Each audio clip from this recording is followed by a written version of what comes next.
talking about Weaviate. How did you guys meet? What was your first impression you had of each other? uh, Etienne, you want to go first? Sure. I was working on a project in a European enterprise company, and all of a sudden, this guy walks in. He did not. You could clearly see he did not work at this company. He was like dressed very differently, um, but also he had this like energy around him. He was very excited, and he started talking about. I think he did actually use the name Weaviate, which has basically very little to do with what the product is today. But I think the original pitch, and this person that I'm talking about, of course, is Bob. The original pitch was, hey, all these enterprise companies have so much unstructured data. Wouldn't it be cool if we could do something to unify, extract all of that, and basically get insights into all of that data?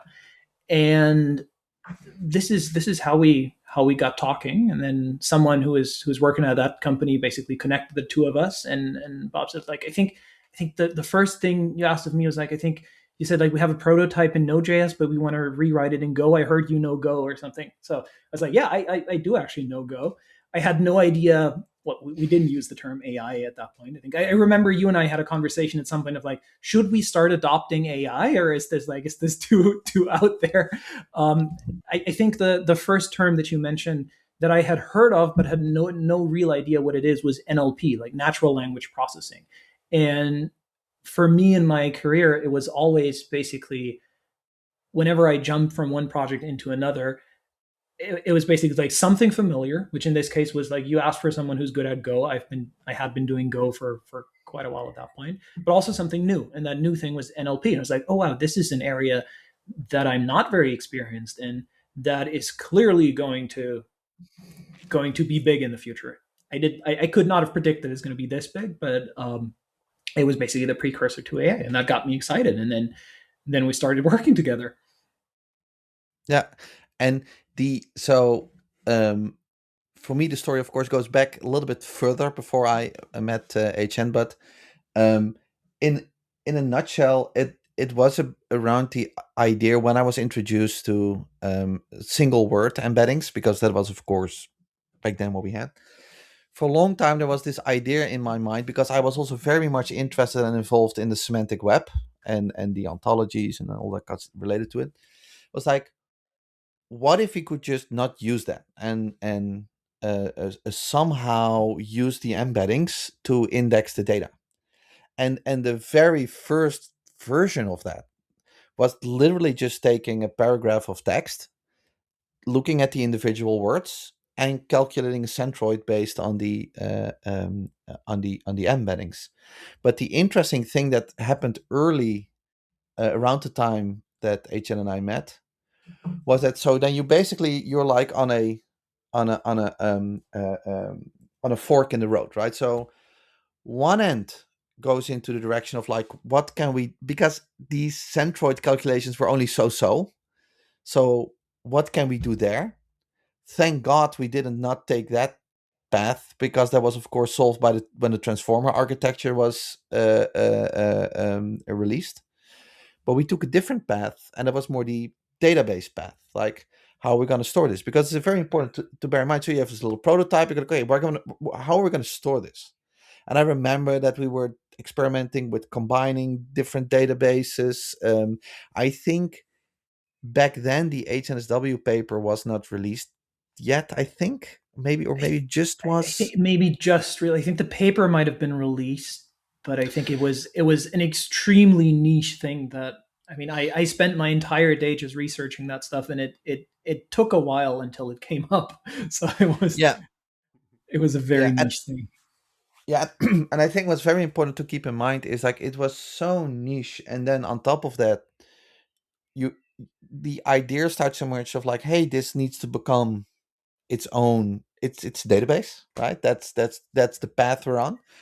I remember, and this is important for the people listening to keep in mind, the nobody was talking about this stuff, right? So I remember that I had a cup of coffee with one of the early employees from Elastic, and just to talk about this kind of stuff, right? And two things stood out for me. One thing was this, like, yeah, nobody's asking about these embeddings, so we don't see any value in that. And the second thing is like, are you really going to build a database? You know how much work that is? Are you nuts? And I was like, well, a little bit.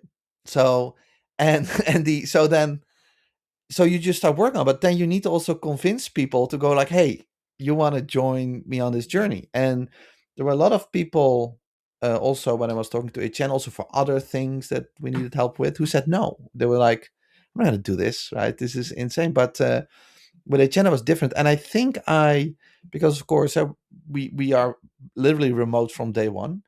And I think I visited you in where was it again? In Mannheim or something. I think the Dinner. first time we met like halfway in between us, which would be somewhere like Cologne or Dusseldorf or something, I think. And then and we've had so many dinners in so many places. Some not anywhere close to some because we just But that, happen to both be in the Bay Area or in New York or something. I think we probably exactly. have more dinners there by now than in any other city. Yeah. But I think it was somewhere like literally in the middle.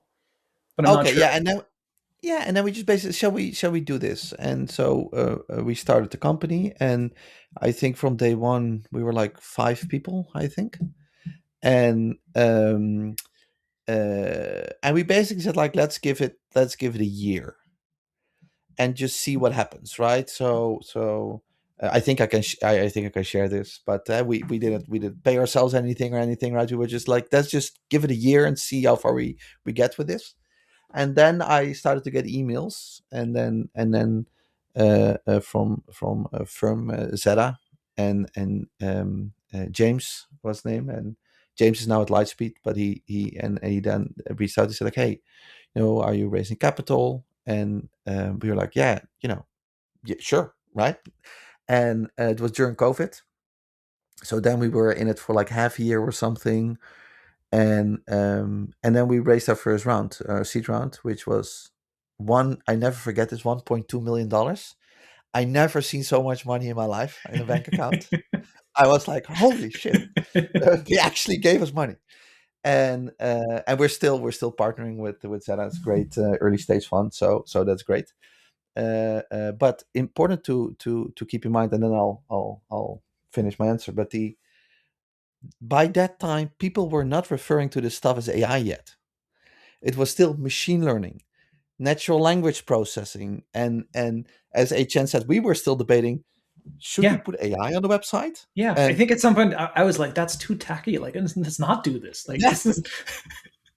yeah. So or people exactly. So people who use the term AI were or too techy, or it were these people working, wearing these aluminum, these tinfoil hats, right? So those were the people referring to AI, and then you had that book from Nick Bostrom, etc. And I was like, this is too far out there, but at some point we had to. So it was very interesting to see how that evolved, but it just evolved into AI. But it was AI because it's all these embeddings and stuff, right?